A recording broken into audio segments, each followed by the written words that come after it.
Welcome, everybody. We're going to start our December 9th, 2025 planning meeting. Merry Christmas to everybody. Today we've got about just 3 things on the agenda, along with the audience participation where they can speak their minds or bring anything before us. But we're going to start with our invocation. Terry, would you do that for us? Thank you. Our Heavenly Father, we thank you for this day you've given us. We thank you for the rain that you've given us, and we thank you for the sunshiny day today. Thank you for these things in Jesus' name. Amen. Amen. Thank you. I pledge allegiance to the flag of the United States of America and to the republic for which it stands, one nation, under God, indivisible, with liberty and justice for all. Thank you. Thank you, Terry. Thank you, Kyle. All right. Madam Clerk, can I ask that you do our roll call, please? Yes, sir. Mr. Merritt? Here. Mr. Hall? Here. Mr. Stryker? Here. Ms. Paulring? Here. And Mr. Rega? Yes, here. One of these days The you call me easiest Mark. one. One of these days. Mr. Mark? Everybody get a chance to review the minutes? Okay, very good. I've got one thought that I want to add, but I want to see any of your comments first. Donna, I know you're acting clerk at this time, and I certainly don't want to put anything unnecessarily on you, but It's okay. when South Louisiana Marine Contracting came before us, there was a large discussion over the combining of those 2 parcels of land. Mm-hmm. And there's nothing in Florida law that prevents them from doing that particular combining of land. They are in different land development use districts. The law states that they can't be in different taxing districts. We had that discussion with him, and we let him know that he could do this, but the buildings that go into the different parcels of land needed to be consistent with those land development standards. And there's nothing in the notes about that. So I would just add a simple sentence that says something like, could be combined, but the buildings must adhere to the 2 different districts that the parcel is in. So it's one parcel now from a taxing standpoint. However, it's both commercial as well as it is low density residential. And sometimes people do that so that they could, for taxing benefits or for the benefit of getting additional, area for impervious nature, Right. so that they can build a larger commercial I think building. that's what he was asking. And you can do that, but you can't, for example, build a commercial building on the residential parcel of that land, part of that land now. So that division still remains for the districts, but the land has been combined. So if we'll do that, that would be great. And with that change, any other changes from the commissioners? Okay, I'll look for a motion then to adopt with the changes. Make a motion to accept the minutes with the changes. All right, can I get a second, please? Second. Very good. Can I get a vote, Madam Clerk? Yes, sir. Mr. Merritt? Yes. Mr. Hall? Yes. Mr. Stryker? Yes. Ms. Paulring? Yes. Mr. Rega? Yes, thank you. Very good. Very good. Okay. Ladies and gentlemen, at this time, any items from the audience that you would like to bring before us that are not on the regular agenda? All right, very good. We're going to get right into the regular agenda then. Do we have a Mr. Sellers here? Mr. Sellers, how are you, sir? Okay. If you don't mind coming to the podium, please, and just also, we lost our clerk about 3 or 4 weeks ago, so if you would give us so many of the folks only got the information today, so if you wouldn't mind giving us sort of a summary of what you're trying to accomplish here, that would help immensely. Okay, I own the house at 4548 Cedar Street, Yes, sir. and I just acquired the property next door, which is 4530. And I own 2 lots behind it, and I wanted to combine one lot with the 4530 and the other lot behind it with the 4548, just to make two house lots right there, Yes, sir. because it's landlocked, and ain't much else you can do with it, so. Yes, sir. And that'll actually- give me just a little bit more property. Yeah, and I And- think that would help. I'm surprised that a parcel of land like that got landlocked in the first place. It's Well, kinda strange. that was part of that strip of land that the city sold. Okay. And they gave all the adjacent landowners, able to bid on it, and I had bid on 3 and then turned it into 2. I probably should have just combined them right then, but I don't know. Okay. You mind if I ask you a couple of questions? Sure, go for it. And anybody else jump in? So in the state of Florida, there's really only 5 or 6 different items that you have to adhere to in order to combine. So for the first thing is, do you own all 4 parcels of land? Yes. That you're, okay. And they're all contiguous. I can see that from the drawing because that's a requirement. And then they're in the same city tax district, so there's no issues there. And are there any outstanding taxes on either of the 4 properties? Nope. Okay, very good. And is there a lien holder or a mortgage on any of the properties? Nope. Okay, those are the 5 items. And it's, if you had a lien holder or a mortgage on the property, it's not that you could not combine it. However, you just have to alert them, and then our city clerk would have to receive some written document from them indicating that they're okay with the combining of the property. Yeah. So as long as those 5 things, and that's true for both items, right? The first parcel combining to the landlocked item in the back, and then the Right. second parcel with the landlocked item in the back, and then both of those properties then have plenty. It looks like you're turning, by adding that property, it looks like you're adding like almost a 1/4 acre to each of the homes. That'll take each lot to almost 3/4 of an acre, which is gonna be a nice homestead for somebody. Well, for me, Yeah, for you, very nice, even better. yeah. Guys, any I'm- questions for Mr. Sellers? And I'm gonna have a house built on the other property, so. Outstanding, very So- good, very good. I already tore down that old nasty trailer that was over there. You know, I saw I did see on the properties appraisers notification that they showed the home, and then they showed still the mobile home on it, but Yeah. those pictures are often very old, so. Yep, Good to hear that it's cleaned gone. off. Outstanding. And it looks like he's solving a problem by combining it, because both properties were indeed landlocked, so you couldn't build anything on them anyway. They'd have to be, it's low-density residential. It would have to be combined to another property before you could even build a darn shed on it, because we have land development rules that state you can't have accessory buildings unless there's a dwelling on it. So it solves a lot of issues, right? Very good. Any questions then for Mr. Sellers? And I think because it's 2 items, we have to take 2 votes. So for the combining of parcels 25516-000000 to 25529-140000, I'll ask for a motion to send to the council for their review and potential approval, either a approval with conditions, or a denial. I'll make a motion Okay, please do. to approve. Okay, very good. Can I get a second, please? I'll second. Okay, Madam Clerk, can I get a vote, please? Mr. Merritt? Yes. Mr. Hall? Yes. Mr. Stryker? Yeah. Ms. Paul Ray? Yes. Mr. Rega? Yes. And Mr. Sellers, sorry to put you through this, except that because it came before us as 2 separate incidences, Yeah. 2 separate combinations, we have to take a second vote.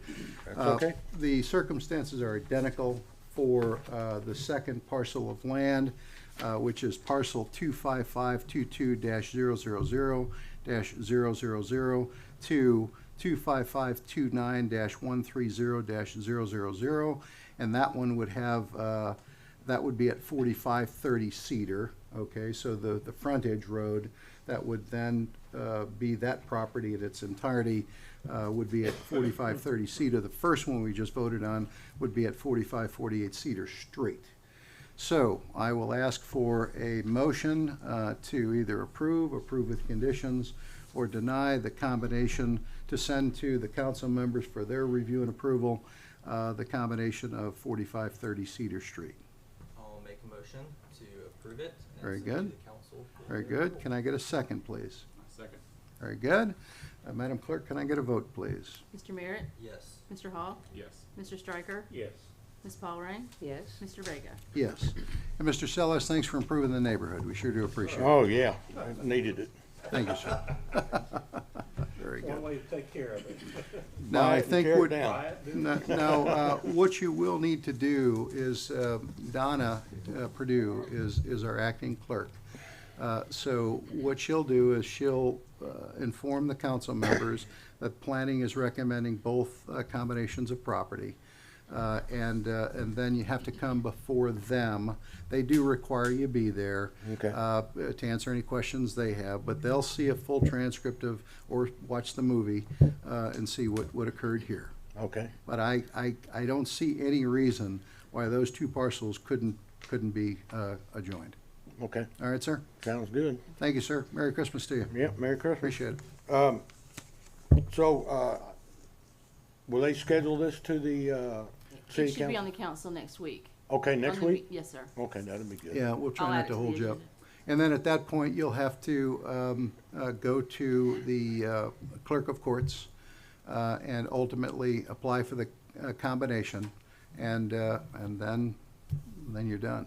Okay, They may have a fee, I don't know what it is. all right. Ain't no big deal, we'll get that taken care of. Yeah, very good. So what, before I go down there to the Clerk of courts. clerk of courts, Yeah, you do have to get the approval by the, we are Oh, yeah, an yeah. advisory committee. Yeah, I got that. It has to go to our council members, which are actually our lawmakers. What they'll do is they'll vote on it, and then once they've got that approval, you'll probably get a letter from Donna. You'll take that letter to the clerk of courts. Who's our clerk down there? It's the guy, Bill Kinzel. You'll Yeah. go to Bill Kinzel's office. Thank you. You'll go to Bill Kinzel's office and then tell them what you're wanting to do. They will ask for a survey of both of those properties, an okay, actual so survey. I'll have to get the survey done before I They, get done. they will Okay. need that survey. Okay, good. And because quite frankly, they'll have those properties, if you give them your parcel numbers, they'll have that, but they will ask for a survey showing the two properties adjoined. Okay, yeah, Okay? well, that's what Or- I got. Or property one and property two, and then you just have to identify what you're doing, okay? Well, I gotta get it, it's gotta be all resurveyed anyway, cause I wanna straighten that one line out. Yep, To yep, get it done. that makes sense. Okay, It'll be a little cleaner too Yeah. on the Bay County Property Appraiser's office. yep. Very Make good. it look good. But before all of that, come before the council members, tell them what you're doing, and along with Donna, will provide the same information that we received. And land combinations are easy, particularly when you're eliminating a landlocked parcel of land. It kind of helps the city. Okay, thank Thank you. you, sir. Yes, sir. All right, Very good. All right, ladies and gentlemen, there's a fellow by the name of Mr. Descurdy, and he could not be here. However, he did provide us a survey. He doesn't actually have to be present at the planning meeting because we can still review the data or review it for what it is and then make our recommendation to council members. He is aware that that he has to be present at the council meeting because they're likely going to have some questions. Okay, so here's what I found out. When you look at his property, the survey that was provided, Bay County Property Appraisers actually shows his split already having occurred some time ago. However, when you look at the dimensions of the land, I think they just got it wrong because the dimensions of the land actually show that he's got 0.73 acres and they're showing 0.38 acres. When you look at the pictures, and oftentimes the boundary lines are wrong when you look when you go to them, and they're showing clearly the structure that you see in your survey at the top as a single family dwelling, and then they're showing the mobile home and the concrete block building as a separate parcel of land. They're actually one. They're one as of right now, based on a survey. Okay, so what he's asking is what Bay County Property Appraiser is already showing has already occurred. So, however, when you look at the when you look at the drawing that he provided us with his survey, where he penciled the south border in, you can probably see that he only put it 6 feet from the structure. And you know that violates our setback rules. So he's got to be at least 7 feet. So I told him that we would review it. And I think what we could do is, unless, are there any additional questions? He's got plenty of land. He's got 3/4 of an acre from a density standpoint. You can put 5 properties per acre. He's actually got enough for 3 properties. He's only wanting to divide it in 2, which would give each one of them about 0.335, 36, 37. What I think needs to be done then is the handwritten divider needs to at least be 7 feet from the south structure so that he has the proper setback. Okay? Yep. So we could make a recommendation for sending to the committee with the With the proper setback. proper setback being. Yes. With the condition of proper setback being adjusted. Yes, and then I would probably throw in there that he be aware that no property can be less than 7,500 square feet, and none of whatever he ends up with after he does draw the line, the minimum lot size has got to be at least 7,500 square feet, and then no more than and he has to start with 0.4 in order to start with the division in the first place, and he's got that. He's got 0.73. So it looks like he's got plenty of room. He's got plenty of room. He's got plenty of room to move it another foot. The only thing that's there is a wooden fence, and then I think what he's probably wanting to do is divide it and then sell off the home, and then maybe build a new home in the other property. He's got plenty of space there. So Mark, if they're showing it already split, isn't this more for an amended parcel split? Or? It would be, well, what he'll have to do in order to make the split is provide this survey that he's given us, and they'll say, geez, how did we get it wrong? Okay. But because the land that he's got right now does show he has plenty of room from where the house is, so that he's at least got 7 feet when you go to the appraiser's website. So I think in our case, to Rich's point, we can recommend that he can split it how he wants it, because I think the survey's likely right, and I think the Bay County property appraiser's likely wrong. And an amendment, or not an amendment, but a motion could sound something like this. Planning is recommending to the council members to allow for the split, as long as the south border has at least 7 feet between the for the proper setback, and that we be in a position where he's really just taking that 0.73 acres and splitting it in 2. Okay. I make a motion to recommend it to the council with the conditions that the proper setback be addressed, with a 7-foot clearance, and then with a minimum lot size of 7,500 as the requirement. Very good. Very good. So he doesn't make that one smaller than that, yeah. So however he moves it. Yep, very good. And you remember, he can start as from there's always the density ruling, and then there's the minimum lot size. So if you take 43,560 square feet, which is an acre, and divide it by 5, which you can in a low density residential area, you come up to about 8,700 square feet. So in Parker, we have both the density requirements, and we also have the minimum lot size requirement of 7,500 square feet. So you can take 0.4 acres, make one of them 9,500 square feet and the other one 7,500 square feet, and that doesn't change the density of the neighborhood. So just making sure that we say he can split it, but that the density rule as well as the minimum lot size apply. So I've got that motion on the floor. Do I get a second? I've got a second. Madam Clerk, can I get a vote, please? Mr. Merritt? Yes. Mr. Hall? Yes. Mr. Striker? Yes. Ms. Paulrein? Yes. Mr. Vega? Yes, thank you. Very good. All right. Okay. Tony, earlier you and I had talked about you wanting to maybe say some words here at this planning. Are you still feeling that way, or? Yeah, okay, very good. just gonna, for y'all who don't know, I'm Tony Summerlin, Public Works Director. I'm overseeing the planning department right now.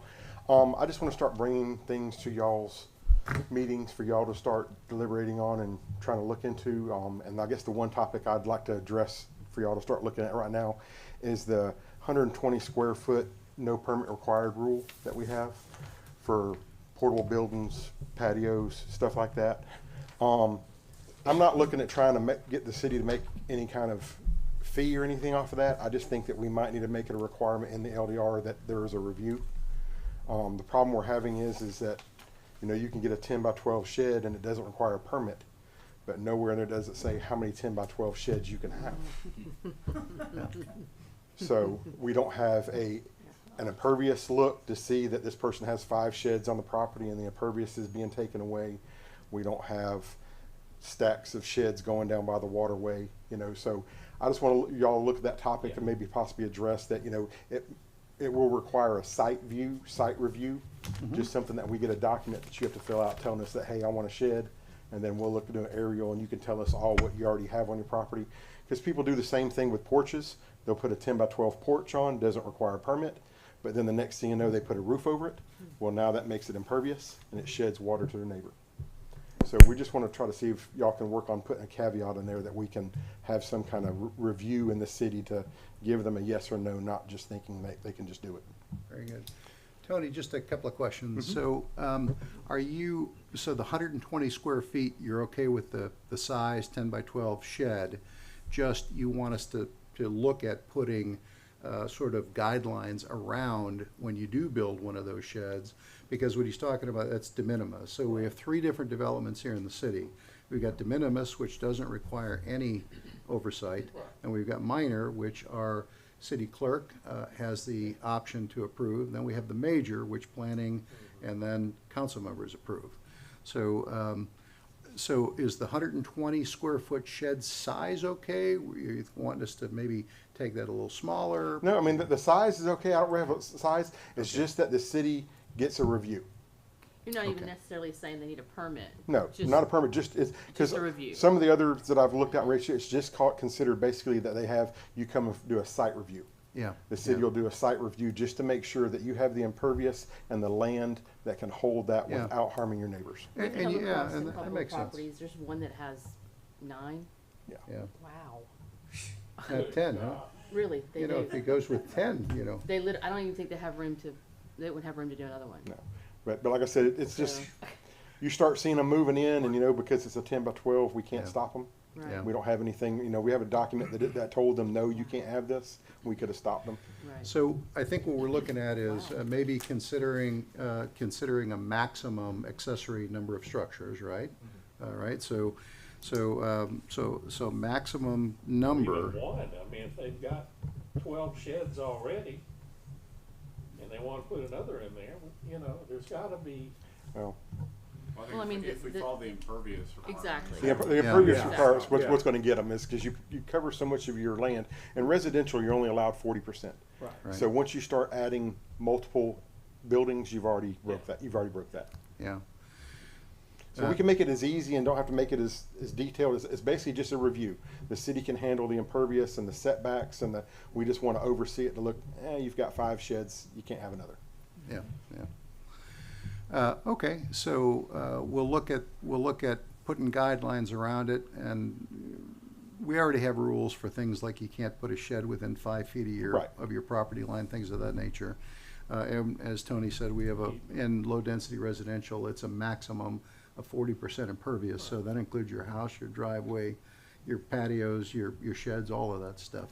So maybe the right thing to do is to start looking at what type of, so even though it's de minimis, there wouldn't be a permit requirement for it. Just once it's there, that we get a chance to have code enforcement go and make sure that it meets the rules.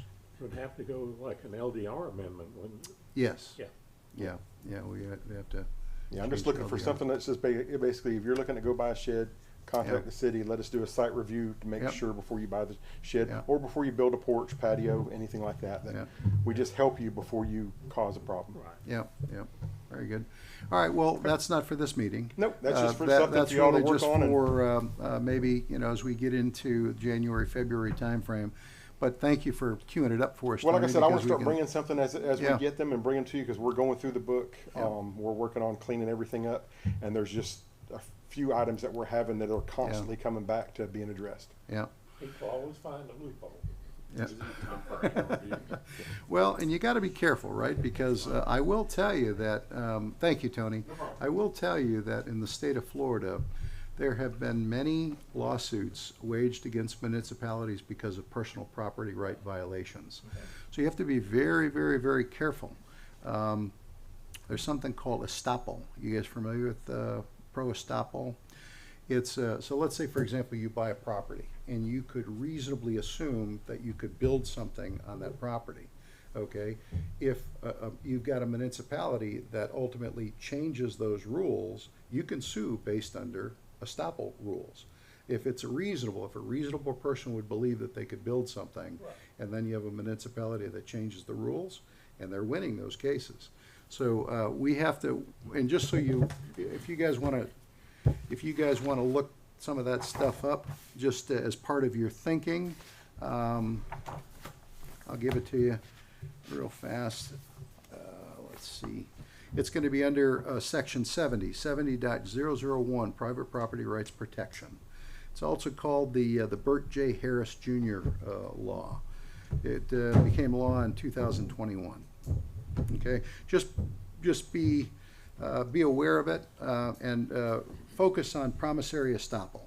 Now, people who are building 10 sheds and violating existing laws, that obviously there's got to be something, because we also have the land development rules are peppered with whatever you do, don't harm your neighbor.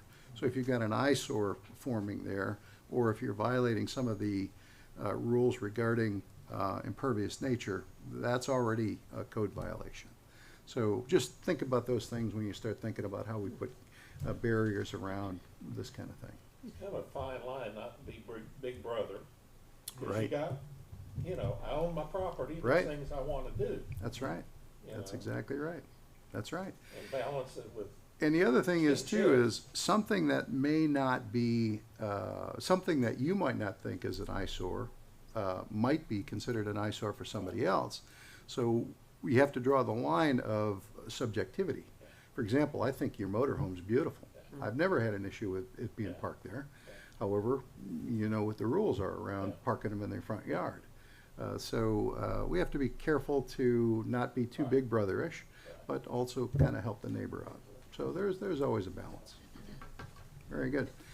All right, Terry, I'll start with you. Anything you want to discuss with the group before we wrap this meeting up? we still have an apostrophe on the semis. By, the sign by Kendall. I always It's see just a Terry's it- apostrophe over there. I'm gonna go put some paint on it, Yeah, there you go. Just put a little dab on there. so I It'll be, don't get arrested. There you go. whenever you put, in the English language, whenever you put an apostrophe, just, He's wondering what you're, what he's referring Oh. to. oh, The- it's the more of a sign joke than coming anything. into Oh. the city. No Which one? no semis. Boat race or cherry? I'm boat race. Okay. When you're coming across boat race coming into Parker, it says no semis. It has an apostrophe. We'll take care of it. There's no See- apostrophe there. It's not a possessive and it's not a. See, Terry used to be like a professor. He used to be a teacher, so he's gonna catch that Still kind of is a stuff. teacher. I've been griping about that for about, what, 3 years now? I've never heard that. Well, Tony's a for man. example, if I He'll say get it taken. Donna's, Oh, no, I understand that. I just Okay. never heard that about that sign. oh, okay, I got you. And anything you want to discuss with the group? No, it's been a little while. I missed the October meeting, I think it was, or November. Well, we Apologize didn't, for we, that. I think it was actually, we didn't have a meeting. Oh, okay, then good. Yeah, yeah. Well, but I noticed I wasn't I wasn't mentioned in the last minute, so I did miss a meeting. That was the October Oh, meeting. it must have been October, okay. Yes, and I Okay. do remember that. Ah, But, I got you. shortly before that, we'd had a fire at the boat ramp, and the fire department did a great job of addressing that. Very And nice. since that is immediately adjacent to my property, and there was a lot of grass and trees that was catching fire, And my boathouse right there is where I store my fuel. Oh, my Oh, goodness. nice. I was a little concerned about that, so we had garden hoses going, which weren't worth a fart in a gale wind, quite candidly, but we were trying to keep the grass and the trees damp, but the fire department got there and did a Well, good job. if that so. failed, just make sure you got those marshmallows ready. We were gonna go in and get something. It wasn't marshmallows, but it was, anyway. Donna, do you have anything you want to tell the rest? Thank you for filling in. We sure do appreciate it. Kyle, anything for the group? I'll go along with Ann. Our fire department is just excellent and Yeah. responsive. Anytime there's a need, whether it's someone that we're afraid is trapped in their house, or when the gas tank blew up across the street from me in the middle of the night. Oh, my. I mean, they're there and they're there to help, and so Wow. I'm very appreciative and proud of our fire department. I want to add a kudos to our police department too. Heck, yeah. About 2 o'clock, no, it was 1:30 one Sunday morning, our alarm went off, our house alarm. Yeah. And I got up and I'd taken some pain medicine that night. I said, I don't need to be clearing this house, so I called. They came right over and did it. Very nice. It was great. Appreciate that. Yeah, and you know what? Not Florida, but other states have that whole, defund the police, and I'll never live in one of those states, by the No. way. So, you know what? You can't be too complimentary of those guys. No. You go over the top to reckon. We had a tree lighting ceremony a couple of days ago, and most of them showed up. And quite frankly, you saw a lot of people walking up to them, shaking their hands, saying, "Hey, thanks for doing what you do." You know. It We've was got good people. We do. Yeah, Really yeah, good. very good. Anything? I'm good. Okay, very good. I've got a couple of things. Just want to make sure, just some housekeeping stuff. Just want to make sure, if you haven't already completed your ethics training, which is required annually, okay? Otherwise, there could be a fine. The fines don't start until after December, so don't get there. There Yeah, are. I don't remember, so I better do it. Yeah, so the way you want to do it is you want to go to the Florida League of Cities, okay? And they have a video. Right. Now, if you do the Florida State thing, you got to pay $79 to do that. Yeah. Go to the Right. Florida League of Cities. They have a 4-hour video it's broken down where you got 2 hours of ethics training, 1 hour of sunshine law, and then 1 hour of public records training. And it's really not 4 hours; it's more like 3 hours and 15 I've already minutes. done that this year, Yeah. but I don't remember if I've told anybody, so I better. Oh, okay. If you've already done it, then all you have to do is you just have to go ahead and email Donna that you've completed it. I do that. And then Just make ultimately, sure. she'll probably email, is it Chris Dangro who's overseeing that? Probably. Anyway, I think it's Chris Dangro. So anyway, her email is cdangro, DANGRO @flcities.com. And just let her know that, you do want some indication from them that they know you've completed it. A couple of us got together and actually watched it live when it happened here back in, I think it was October or November, I don't remember. But anyway, so if you haven't done it, just go watch the video, and then it's on your honor. Just contact, Donna and let her know, and then she'll email the appropriate people. Okay, and then and that when you do go to the Florida League of Cities, it's video on demand, so you can just go ahead and watch it. Fine. And you don't have to watch it all at once. You can break it up into however many segments you need to. And then Tanya's Christmas party for us and for workers of the city and everything, you and one of your and a guest, is this Saturday from 6 to 8 o'clock in the Parker Community Center. Those are always a lot of fun, and the food's great. So anyway, and by the way, you have an invitation in your inbox right over there in case you want to grab that. And then I couldn't find one last You night. have boxes? I didn't know that. I didn't either. I have boxes. Okey dokey. it's amazing what you learn when you show up at these darn meetings, and you always do. I'm just joking. And then Terry, I'm going to be gone in January, so I don't know if we are going to have an agenda or not. Okay. But I'm going to be not able to make that meeting, so if you wouldn't mind holding the fort down for that. Terry is our vice chair, and if we don't have a meeting, terrific. If we do, if you wouldn't mind driving that for us, I'd really appreciate it. We have another lot split We do, okay, good deal. So, sounds like at least one lot split, and who knows what'll come up between now and the next meeting. Well, ladies and gentlemen, thank you for your attention, and for coming to these meetings and for being interested in what we do in the city. We really do appreciate your insight. Feel free to get up at the podium when we ask for the, audience participation if you got anything on your mind. But with that, I'll just say Merry Christmas to everybody, and we'll close down the December 9th meeting. Thank you. Oh, Merry Christmas.